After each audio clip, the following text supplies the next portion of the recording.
راولپنڈی کے علاقے میں خاوند کے ہاتھوں قتل ہونے والی خاتون کے کیس میں اہم پیش رفت، ملزمان کو ڈی این اے کے لیے پولیس لے کر روانہ ہو گئی ہے۔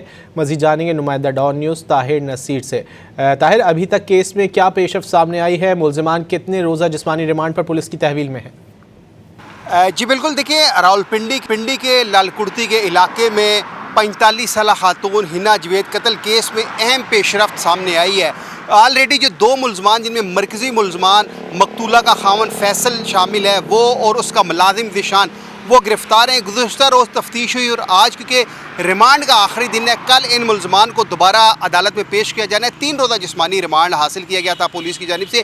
آج ان دونوں ملزمان کو، فیصل اصغر کو اور اس کے ساتھ ذیشان کو، راولپنڈی پولیس لے کر لاہور روانہ ہو چکی ہے فرانزک لیب، اور وہاں پہ ان ملزمان کا ڈی این اے ٹیسٹ کروایا جائے گا، ان ملزمان کا پولیگرافک ٹیسٹ بھی کروایا جائے گا۔ پولیس نے 20 اگست کو یہ وقوع ہوا تھا، اور جو وقوعے کو خودکشی کا رنگ دینے کے لیے جو مقتولہ کا سسر ہے اس نے پولیس کو بھی آگاہ کیا تھا، لیکن پولیس جب وہاں پہ پہنچی تو مقتولہ کے سسر نے کہا دوران ڈکیتی جو حنا جوید ہے اس کا مرڈر ہوا ہے، لیکن پولیس نے وہاں پہ جب تفتیش کی، جب تحقیقات کا دائرہ کار وسیع کیا، تو اس کے بعد مقتولہ کا بھائی فہد جوید، اس کی مدید میں پولیس نے مقدمہ درج کیا۔